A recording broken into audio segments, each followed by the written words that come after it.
City of Stevens Point Bicycle and Pedestrian Street Safety Commission meeting, recorded March 9, 2023. It being 6 o'clock, I call the meeting of the Bicycle and Pedestrian Street Safety Commission to order. Roll call. O'Mara. Here. Finn. Here. Plassance. Here. Cole. Here. Peterson. Here. And Fisher. Here. We have a quorum. First, we'll go over the minutes of the January 23 meeting. Any comments or additions or?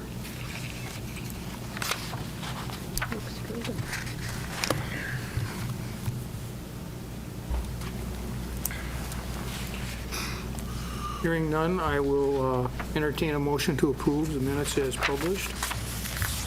I'll make a motion. I'll second it. All in favor? Aye. Opposed? I will, next is a discussion of the city's bicycle parking ordinance.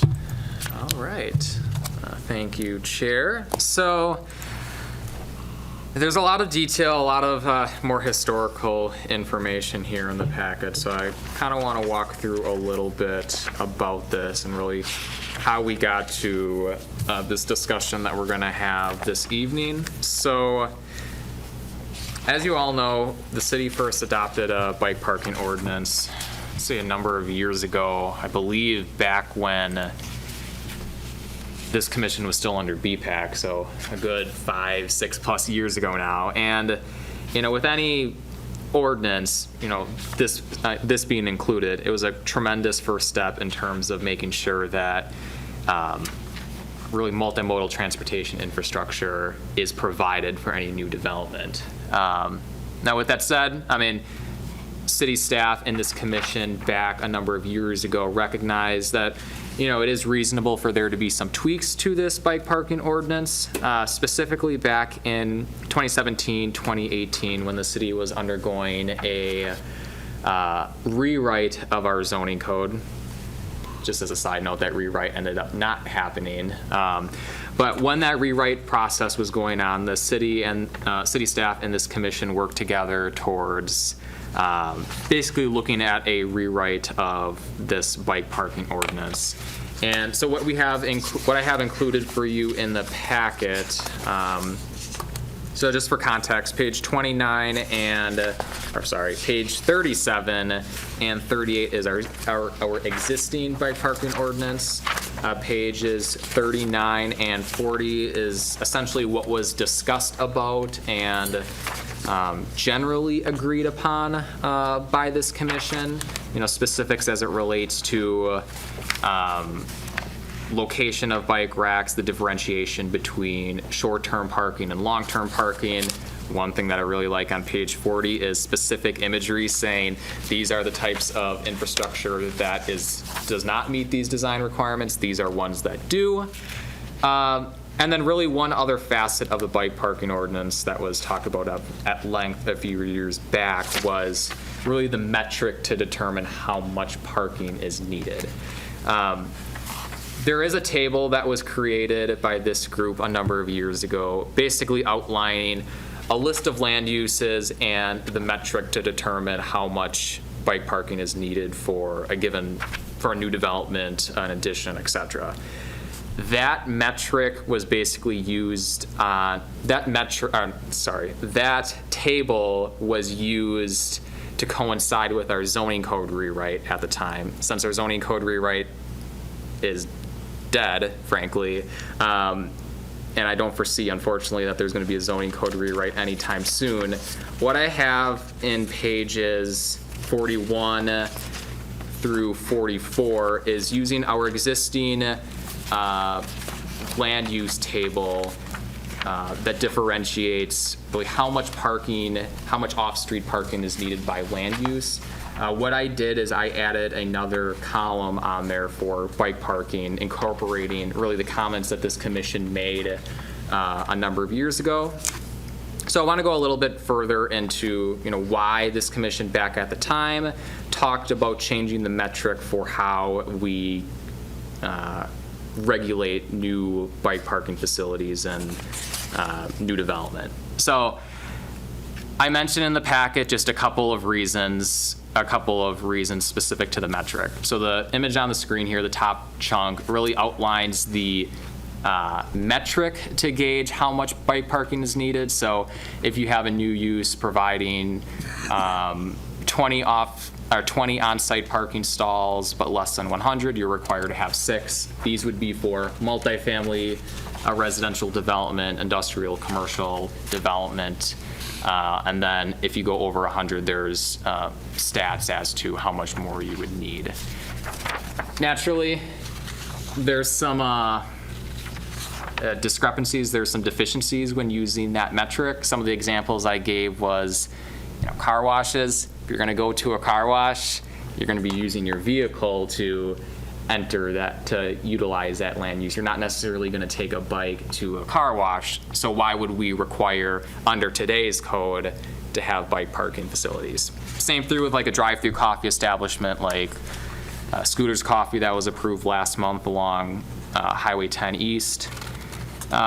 One thing I talked about too is really specifically on multifamily development. So, as you all know, there's been a lot of multifamily development here over the last couple years, specifically oriented around the downtown primarily, but then obviously some other areas along Division Street North, for example. Within our downtown is one of the areas where there's technically no minimum there's no minimum parking requirements as far as you need to have X number of stalls per X floor area of space. Why does that matter in the context of bike parking? Our bike parking ordinance is because if our bike parking metric that's used is based off of the number of on-site parking that's provided, if you don't have a minimum parking requirement, odds are you're going to have a lot less bike parking offered than what's reasonable for that type of use. So one of the things that I included in the metric is instead of basing it off of parking stalls that are offered, you base it off of living units that are provided. You have X number of bike parking spaces provided per X number of units that are provided. So at least that's kind of a way around our existing zoning code to capture that.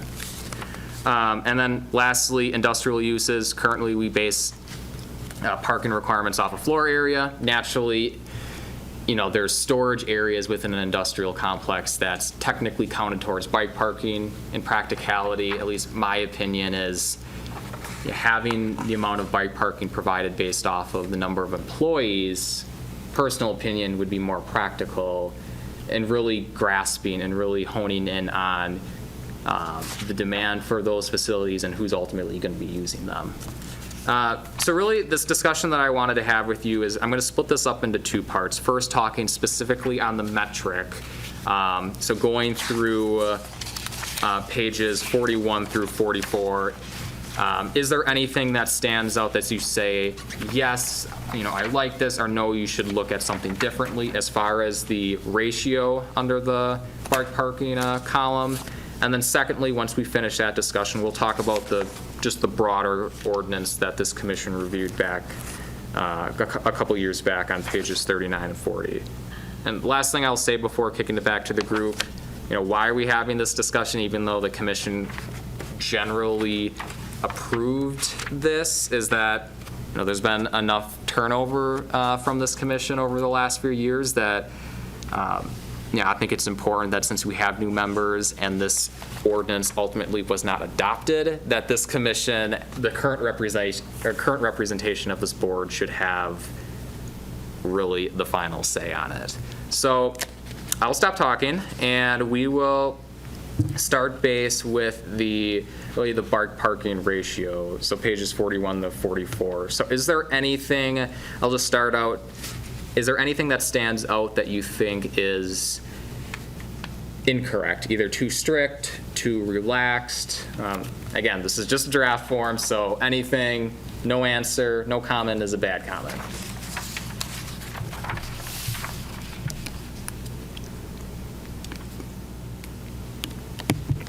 You just want us to focus right now on what we think should be changed from what you have? That's what you're waiting for? Or can we move to the next one yet? Just for this one, yeah, we'll start just for But I the mean- ratios. If there's anything But I mean, that's- you just want negative comments right now? No? we can have positive comments. Okay, Yeah, if because you wanna said hear let's that. start with looking at what you don't Yeah, like. I mean, Okay, by all so means, if there's that positive- confused me. if there's positive So, comments, it's like, yeah. I like it. I think the last time we talked about this, and as a newer group, I know you've mentioned 2018 and that this commission, whatever it was identified Yeah. as then, talked about it, but we did too. I remember we addressed this, I don't know if it was last Yeah. summer or something, but I don't think you had this No, for us. we talked about it, I think, in 2020. It was not that long after I started. Oh, is that long ago? How time does fly when your head is spinning. Okay. But yeah, from what I remember in that conversation is, ultimately it was more just hey, we want to look Yeah. at doing this. We want to look at having this conversation down the Right. road. We really didn't get into the And specifics. I remember like looking at all this stuff too. So Yeah. this is really nice that Yeah. you have now put this together. It makes Yeah. so much more sense. I'm actually in looking at the old one, and I don't remember how much we examined the old one in 2020, but it's hard to believe that it was actually figured out on like square footage and, Yeah. like it was not, or was not figured out about how many humans were around. So that makes so much more sense. Yeah. Just one question too that maybe I just don't understand it, but you said it doesn't look like the zoning code will be changed, but this is part of the zoning code, correct? Yes, Can we still change an element of the zoning code? Yes, what I mean by that is that I don't foresee a full rewrite, basically a starting from scratch of the zoning code happening. And zoning anytime code is soon. bigger than this. This is part Oh. of our big zoning code. Yeah, Right. our zoning code Right. is Yeah, yeah. 150, 180 Right, pages. and so this is just a segment of it, but we can revise a segment, this segment. Correct. Or propose a revision. Yeah, so ultimately, should this commission want to see any changes to the ordinance, ultimately, I think this is in the commission's charter, you all should have first looks at it. Ultimately, in terms of the approval process of amending the zoning code, that would go before our city plan commission and our common council for that action. But we won't go to that point until after this commission generally has a level of comfort. Right. One thing I'll note, I guess, while you're looking at it is, this isn't included in the packet, but, you may be thinking, okay, there's a list of specific uses by land use, residential, commercial, industrial, public, but, there's naturally land uses that you can think of that's not listed on here. There is verbiage in our zoning code basically saying that if a land use is not identified within this parking table, I, as zoning administrator, would have to choose the closest comparable land use to that's listed in this table. So if somebody, let's just say, for the sake of argument, that senior housing, the first under page 41, that's not listed in here at all, and somebody wants to propose a senior housing facility, I would say, okay, a retirement community is the next closest comparable use, so I would use that ratio, that requirement to base how many on-site parking stalls would be required, and how much bicycle parking would be required.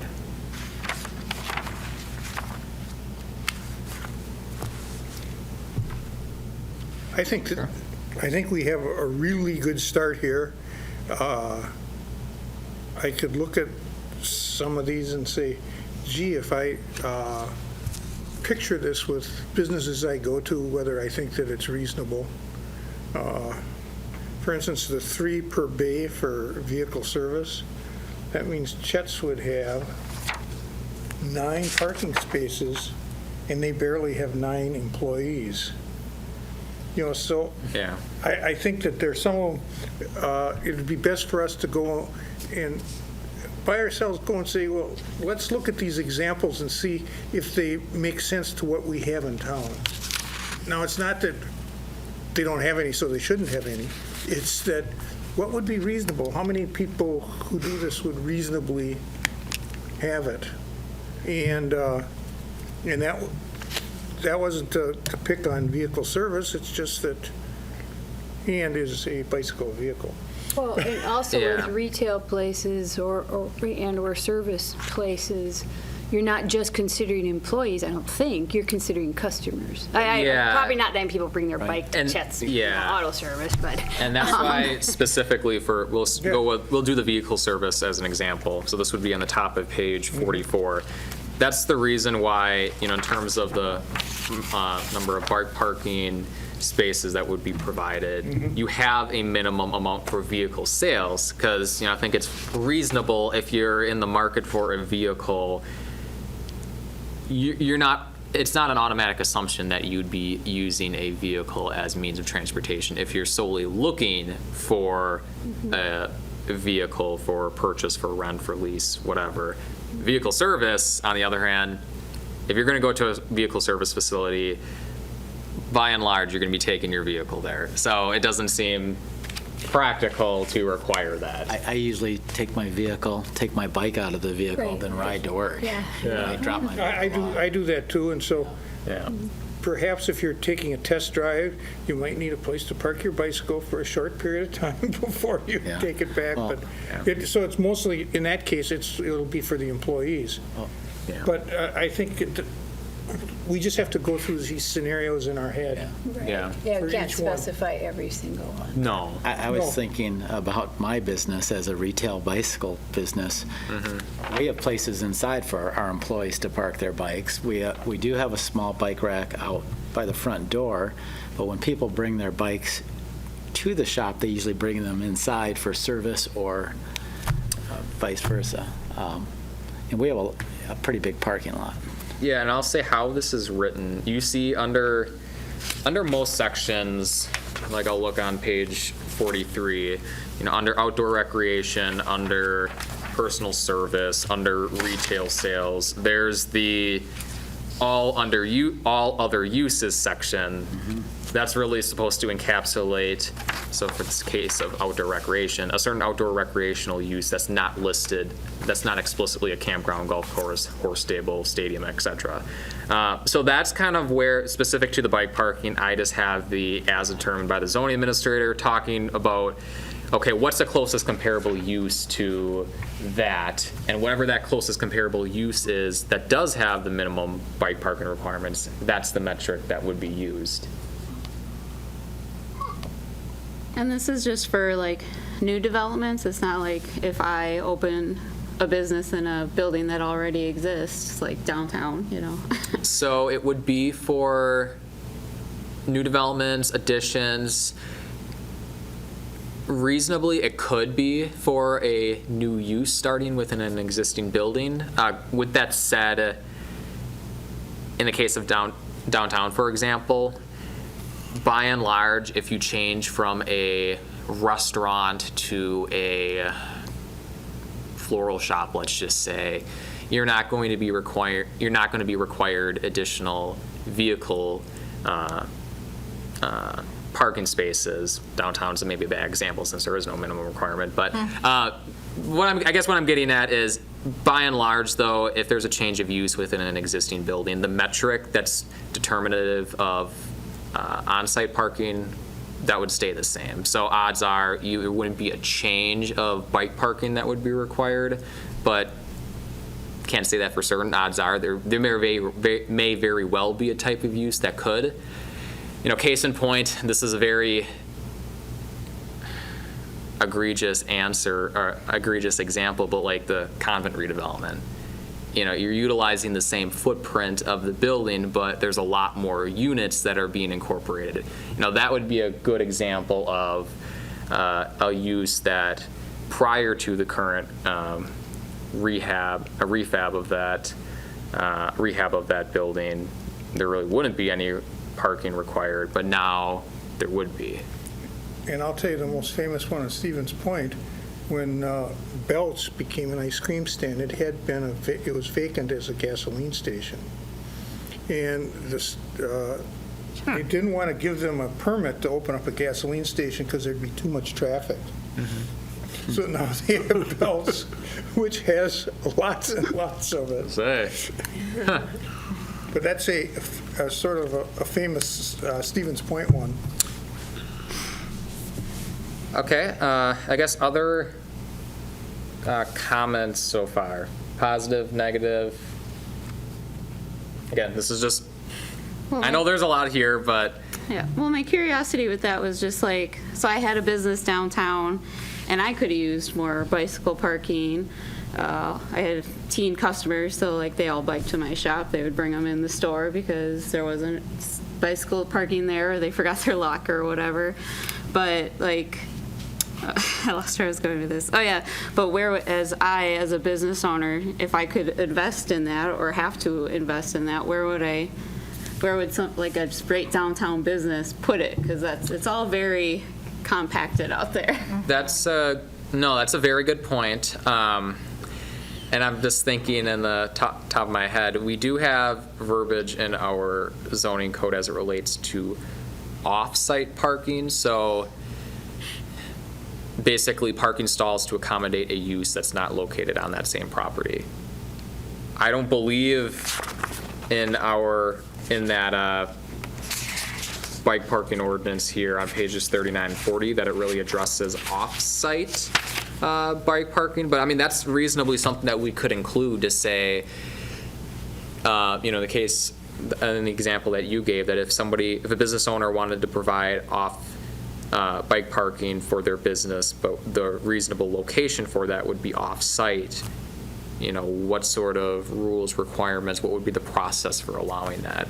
Well, in the case of downtown, in the public parking lots, and along the sidewalk, isn't that something that the city is providing? The parking, or the bike parking little Yeah, they added bike thingies parking that they in. have They do. on the sidewalk, the city does those. Can the city also put bike racks in public parking lots, which would satisfy some of the They could. There's business no, needs? there's no prohibition to that.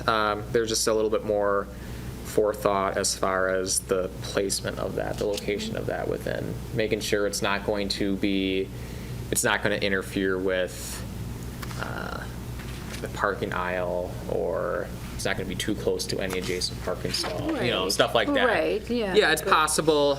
It's just something that we'd have to work out. But it is the internally. city that has these racks on the sidewalks, right, downtown? Yeah. Let's put them in. Yeah. And, They were a nice it wouldn't be addition. bad for us to have a paragraph that talks about the sidewalk racks, telling people where and how to apply to have the city put one in. If the guy's saying, Yeah. I'm curb to curb development, it is possible to do it, and here, this is who you would make an application to. I think that would help a lot, because let's say to avoid a stampede, we say, well, the city will pay 50% of a bike rack in front of your business. You'd have a lot of people who would think that was a good deal. Yeah. I see, Trevor, you had your hand raised. Yes, hello. Hey, everybody. Hi, Trevor. Yeah, I agree. This it's very contextual per business, per use. Like, for example, I know, Adam, not trying to rebut you, but the examples you provided, the car wash and the drive-through coffee, I mean, there are college students that work there. I had a friend that worked at a car wash when she was in college, and I was in college, so I imagine she probably sometimes biked there. So it's very, it's very specific to the use of that business. So I think, yeah, it's kind of like someone said, I don't know if it was Michael, that going through each use and each business kind of makes sense to distinguish unique requirements, unique bike parking situations. And I do like the idea of making it easier for businesses downtown that have like a 0, foot setback or lot line, that they have the option to like Nana was saying, it'd be nice to have a bike parking in front of their shop, if that's an option. Okay. Yes. Another example, and there's a coffee shop downtown that has a city parking lot next to it, sidewalk in front of it. When you ride your bike down there, or you take a group of cyclists down there, you have to lean your bike up against the building or the fence that's on the other side of it. There could be a stall that's designated for bike parking in that city parking lot, something like that Yeah. also. Yeah, I mean, all in all, specific to downtown, definitely a parking lot would be a more reasonable location than, say, a sidewalk, because if you would have a bike rack within the sidewalk, then you're running into issues of maintaining that 32-inch width for ADA compliance that it could be difficult, so. See, I was just thinking most downtown sidewalks are 10, 12 feet wide. So, Depends how you position, I guess. yes, and I think that's the reason why it makes sense for a lot of, I wouldn't put it in a 5-foot sidewalk. Yeah. And we Yeah. might say if the sidewalk's greater than 8 feet, you could have a chance of getting it. Okay. Because that way your ADA, and even if the person tilts the bicycle so that they're angled parking, you'll still have a 5-foot wide or 6-foot wide space. Any other comments just specific to the ratio? And if not, otherwise, yeah, I think the chair's comment, in the next, this weekend, if it's safe, not that we have a lot of snow, but otherwise, yeah, take a drive or just anecdotal evidence, look at some of these uses and think, a hair salon, for example, having one bike parking space, one bike rack for per 8 employees. Does that seem reasonable based off of that type of use? I think somewhere in here I had daycare uses, differentiating between more of your smaller daycares versus that of your larger daycares. Does it seem reasonable? So yeah, otherwise, yeah, take a look. If you have thoughts, email that to me or shoot me a call. Still want to have a conversation with this probably the next time we meet, just to, specific to the metric, to flush out if there's anything else before we go through that approval process. Or mark up this sheet and send or get that. Yeah. That would make it easy for Adam. Yeah. And I'm all for that. And then the next one, the full-fledged bike parking ordinance. This would be pages 39 through 40. So I guess, Trevor, since you're on, do you want to talk about, I guess, the process that, since you were on BPAC at the time, do you want to talk about kind of the process that this group made for writing this current rendition of the bike parking ordinance, pages 39 and 40? Sure. I mean, I can be brief. Sure. So the BPAC at the time, before the predecessor to the BPSSC, we as a group had analyzed other cities. I think there are 4 or 5 different cities we looked at their bike parking ordinances. And we looked at everything from the parking use tables as well as what we're looking at now with the descriptions and how specific you can get with how you design the racks and setbacks and stuff like that. So yeah, this is a kind of an amalgamation of a number of cities that had pretty solid ordinances, and then we brought that back to the commission. The BPAC, which was a committee at the time. So the visuals, I think, were within maybe one or two of those, and I had thought that is a really good idea because it's pretty upfront. It tells you, yeah, these bike racks work and these bike racks don't. So I think that visual imagery makes it really easy for a developer or someone that's getting into change of use with a new purchase of a property or whatever. They can really easily understand what kind of bike parking they should look for, because not many people look at bike parking as their primary design for whatever business they're putting forward. Except for crazy people like me. But anyway, so that's pretty much where we're at with creating this document. So, I mean, as far as this document, or as far as pages 39 and 40, I mean, you can basically take out the number of bicycle parking spaces required by use section, since we were kind of just talking about that. But other portions here, the definitions, bike rack, location on site, downward through the end of page 40. Any comments? Positive, negative, indifferent? What are the reasons some of these ones, like the schoolyard racks, are not included? As far as not meeting design requirements? Right, yeah. Trevor, did you want to address that?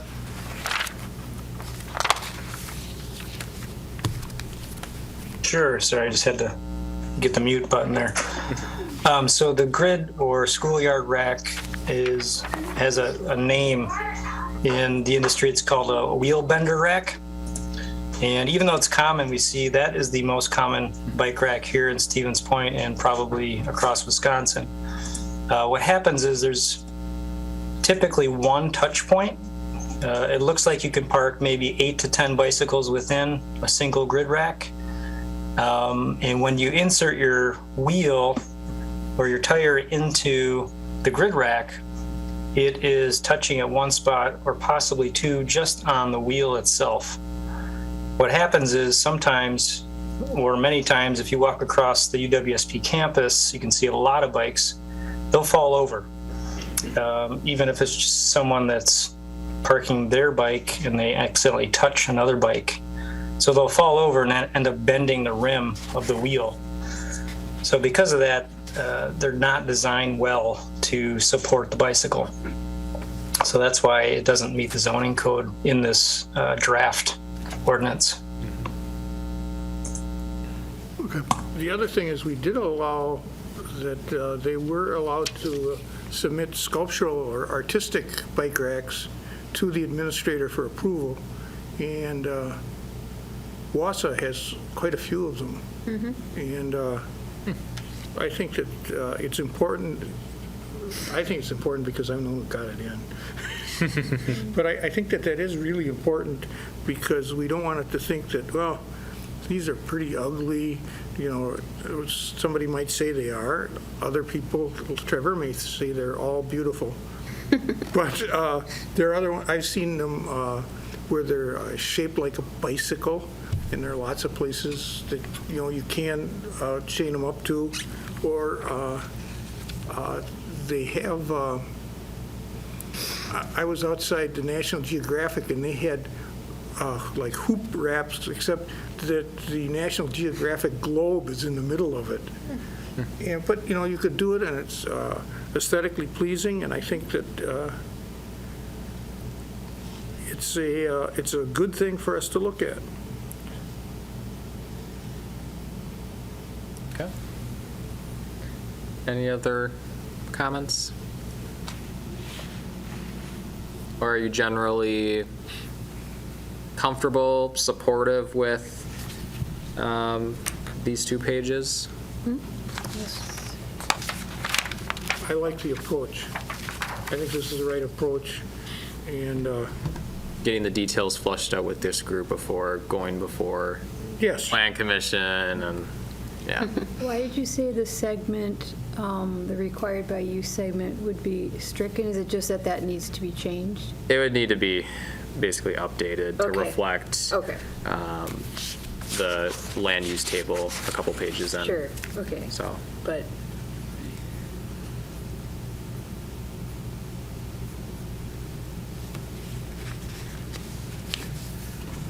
okay. Well, why don't we go on to the next item on the agenda, which is the National Walking College Program.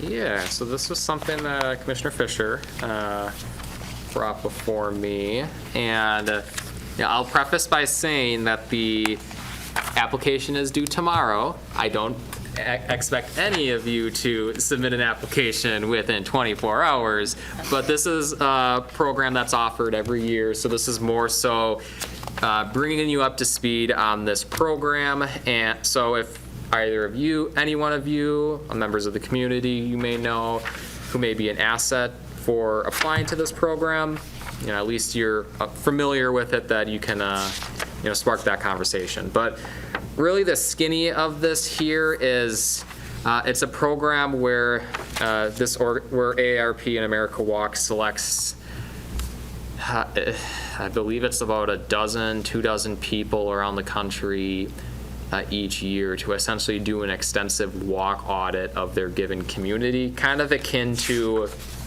the walk audits that we've done in the past through AARP, the different metrics that you look at using the AARP's walk audit toolkit. So, really this kind of gives you, in the packet, gives you a flavor as to really what this program is, some of the past program participants, to see really what they did as part of this program. So again, this is more just informational in nature, not necessarily a need for a discussion per se. But yeah, just something to keep in mind if any of you, or if you know anyone who may be of interest in participating in this. well, and if I remember from looking through this in the past, it's meant to be for people who are very motivated to come to then Yes. bring what they have learned in order to bring about change. And the person themselves that would go do this would need to be an advocate and somebody who is ready to Yeah. be that person to That's why I think. start creating other initiatives. For sure.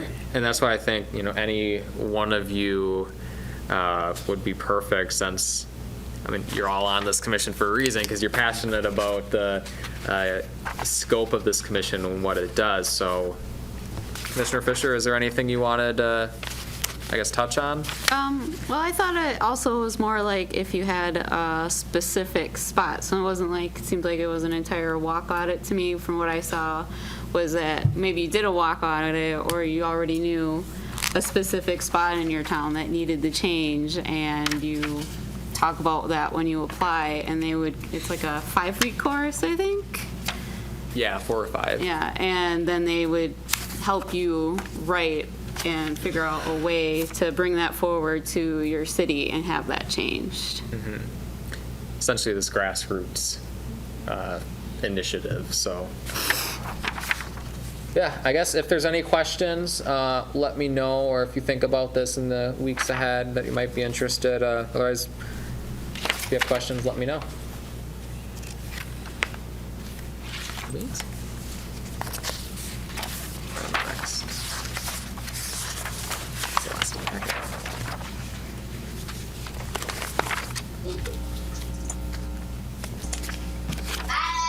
Oh, Trevor, I see your hand raised. Is this for item number current, 5 or 4? Walking college. Okay, Trevor, you can go ahead. Super quick. Is this something we can, assuming that no commissioners are going to apply tomorrow, is this something we can promote on the city's website or not? Yeah, once I get details, probably not till a couple months from now, as to the application deadline for next year, yeah, by all means we can. Okay, cool. Thanks. Okay, sure. Okay, the number 5 is discussion of the AARP Community Flagship Grant, which is way at the end. and talks Way at about- the end. Talks about cooperation.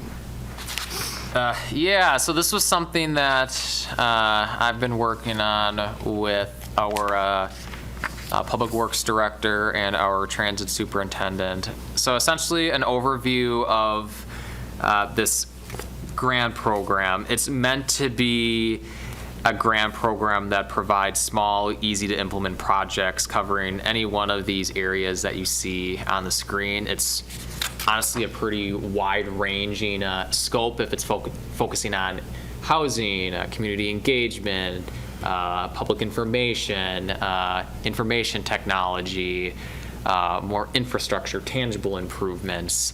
And this was really looked at on my part, in large part due to the city's incorporation into AARP's network of age-friendly communities. Essentially by being a member of this group, this organization, that would make us eligible for this grant program. So just a little bit specifics about the grant program itself. Deadline to apply is this coming Wednesday. Notification of selection would be May, and then the deadline to complete the project is November 30th. So this is a grant program where, again, it's supposed to be easy, quick projects that you can really see the fruits of your labor right away. The asking amount that you can ask, the asking amount for this grant ranges from $500 to $50,000. But the key point is this last section is that matching funds are not required. By and large, most grants require a matching requirement on behalf of the applicant. So in this case, since there is none, frankly, we as a city would be foolish not to apply.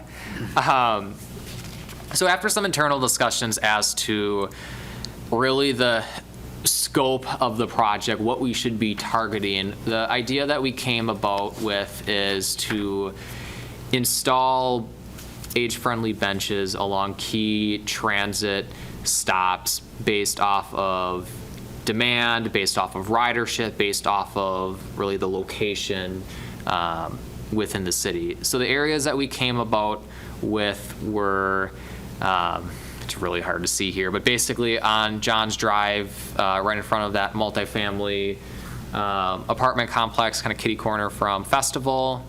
We have two downtown, one which would be on the southeast corner of Main and Water.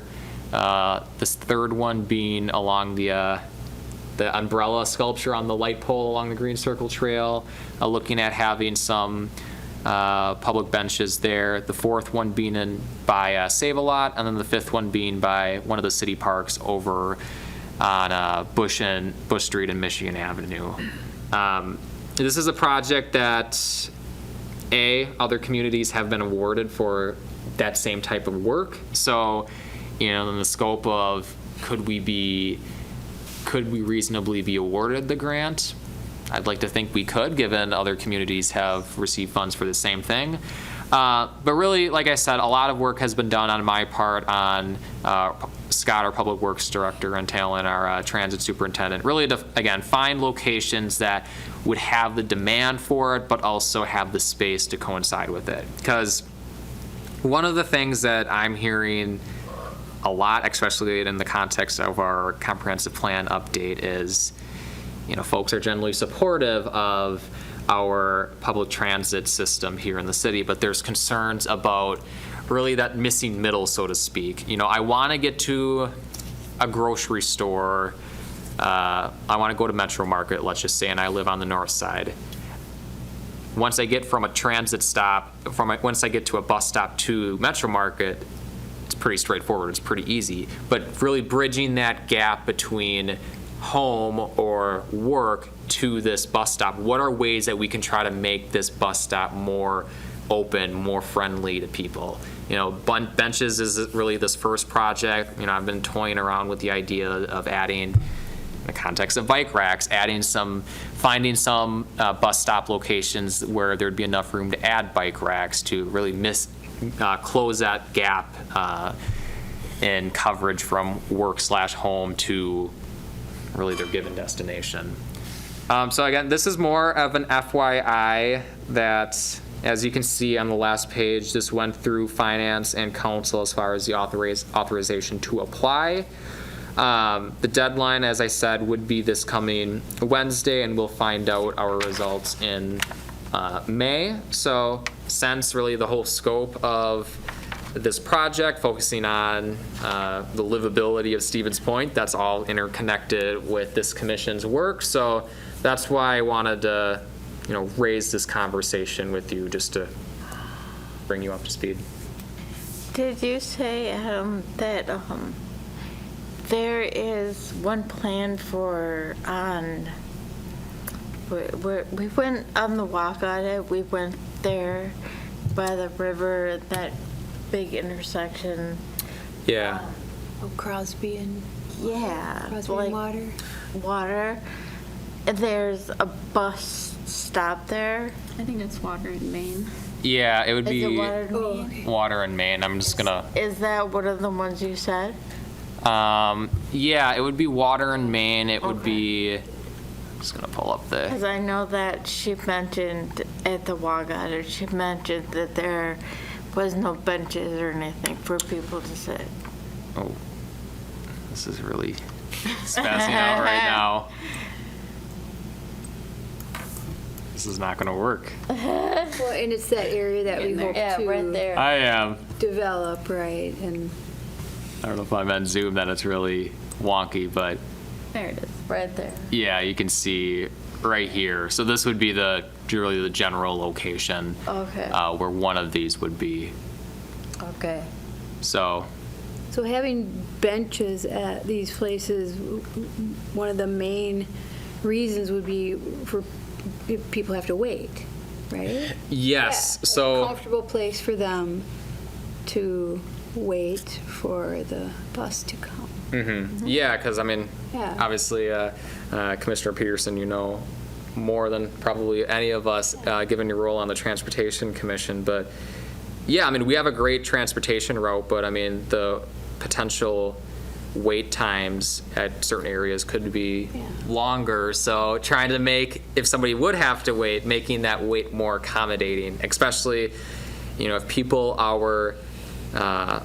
have physical limitations, mobility limitations, having a place to sit would obviously ease that constraint a little bit. And I think when we're out in the open, to try to see if we can get them shelter from rain and sun. Yeah, that's been an overarching dream of mine. Obviously, the big problem is space. Yes. You need a big, wide boulevard in order for there to be enough room for a shelter. We may have to look for somebody that it's less than a shelter, but it's better than nothing sort of deal, that, like maybe an awning that sort of goes over the top of the bench and not much else. Yeah. But it gives you a lot better than, Nothing. Some shelter. Yeah. Like if it's pouring. and I sometimes, there are trade-offs, but to say that I can't do a good job here, a great job here, I'm not going to do a good job is wrong too. Trevor, I see you raised your hand earlier. Yeah, thanks, Adam.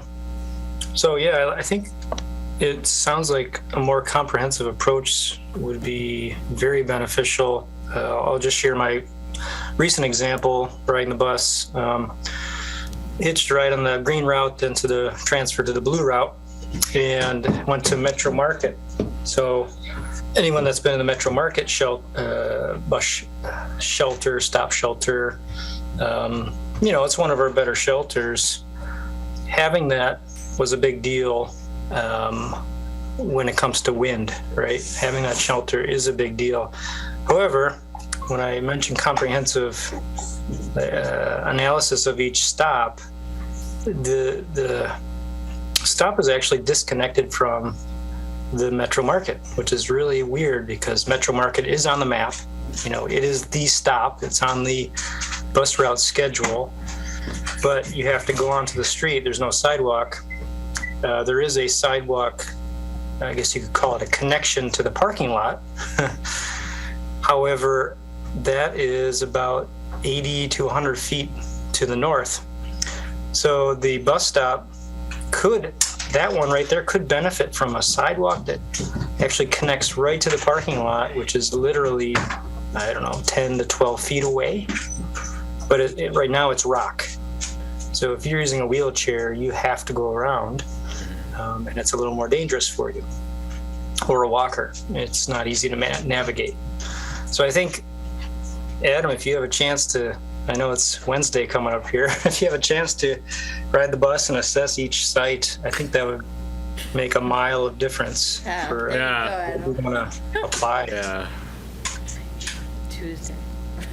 Yeah. No, I mean, in all honesty, I think your comment at the beginning makes sense that, is there a way that maybe this commission and Transportation Commission could have a conversation about access at each transit stop? And part of this could even go to some of our safe routes funding too.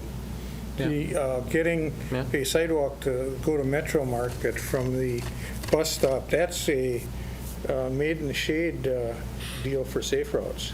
Mm-hmm. For sure. Okay. Yeah, otherwise this is just more of a discussion, or just a FYI, and I'll keep you posted. Cross your fingers. And the last item on our agenda is an update on the Safe Street and Roads for All discretionary program.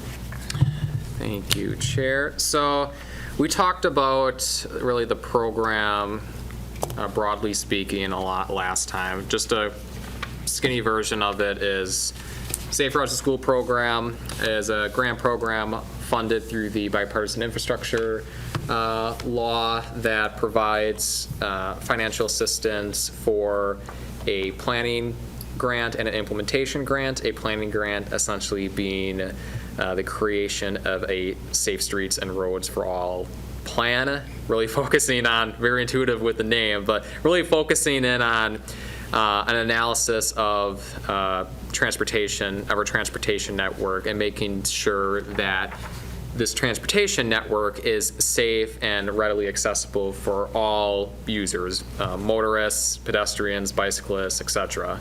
The implementation grant is tying in specific projects within that plan and carrying out that project. So based off the conversation that we've had last time, really the discussion that this group had was that, yes, you're interested in city staff looking at this program further, and specifically the planning grant route, just given the age of the countywide bike ped plan, which would really be the basis of a potential planning grant application to update the 2014 countywide bike ped plan to make it more reflective on not just bike and ped in relation to our transportation network, but safety for all types of users. So since our conversation, since we last met in the latter half of January, myself and Director Badoon has been meeting with other jurisdictions around the area, really to gauge their interest potentially in collaborating with us as part of a multi-jurisdictional grant application. So since end of January, we've met with Village of Plover, Village of Whiting, Village of Park Ridge, and most recently, actually this morning, with the county as far as potential collaboration. So I guess I'm happy in that, at least at this stage, we do have a agreement in principle that all of these jurisdictions would be coming together and applying for this planning grant, that it would be a countywide plan. With that said, the official ask of applying for the grant still has to go through every jurisdiction's governing body for the city would have to go before Finance and Council to apply. So, that's really the big unanswered question, so to speak, at this stage, but just having the support from these other jurisdictions is really welcoming, because if we can do a multi-jurisdictional, if we can do a broader, comprehensive look of our transportation network in the realm of safety for all road users. That sure beats just having a singular approach on a city or an urban area, for example. So that's really the update. Really, next steps, there are some internal conversations that we have to have amongst our jurisdictions, but I would suspect probably later spring is when the formal ask to apply for the grant would go before each of the jurisdictions, and then really it would be onward and upward as far as writing the grant, completing the grant application itself. Do you see our staff, your staff, doing the actual writing for the grant in the name of the other jurisdictions? So right now we have, as far as grant authors, it would be myself, Trevor, who's on the call, and then Dominique, which is essentially my counterpart from the Village of Plover. Okay. Likely, if assuming the scope of this plan would still be county-wide, I think it would be beneficial to have one person from the county at least. And that would really drive, that's a perfect segue to one thing I wanted to talk about is, yes, this plan is would be county-wide in nature should we be awarded grant funds. But obviously, each jurisdiction is going to have their own wants, needs, desires, right? So that would be something that, me personally, and I'm sure Trevor, if you want to chime in too, as grant authors, I think it would be helpful to have a conversation amongst the commission to see, what if we would be awarded funds and if we go through the process of updating the countywide bike bed plan, what do you as a commission want to see specific to the city? Some of the things that we talked about this morning was really focusing in on the interrelatedness of our jurisdiction, specifically the corridors that run through many of us. County Road HH, for example, County Road R, if you're looking more extraterritorial, County Road J. Really having a holistic view of what those corridors will look like 10, 20 years down the road, it'd be beneficial for us, looking specifically at HH, we're naturally going to be expanding outward. So understanding what should the build out of HH be to accommodate the city's needs down the road, I think is something that is important. Or even another example, this was something that was shared by us, Whiting and Plover, was if there's anybody who lives on the east or on the far east side, Scott, for your business, if you want to cross I-39 to get to the other side, it's pretty difficult. So one of the things that we were toying around with is calling out specific projects that if it's like a pedestrian bridge over to try to cross that I-39 corridor or something. It's not nice right now. No. I think it's worse. Yeah. Yeah. So, but yeah, really good question, or a good question about that, Janet. So yeah, I guess, like I said, the next time, likely this summer, should kind of the path continue as far as a countywide plan. That's something I would want to have a conversation with this group to see really what are your goals, what do you want to see? Because I think it would help myself and Trevor as grant authors to highlight that in the application. And if Trevor, if there's anything, I'm assuming you're still on, if there's anything that you wanted to add to that, by all means. Yeah, thanks, Adam. I guess maybe just one detail is once that NOFO, or Notice of Funding Opportunity, comes out, supposedly in April, once that pops out, it'll be good to know the details of their ask and bringing some of that to the commission.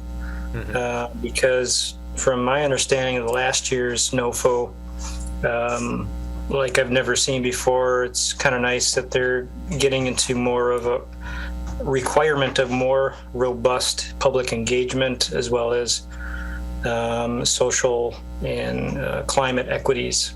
So we're going to want to bring some of that discussion to this commission, I think.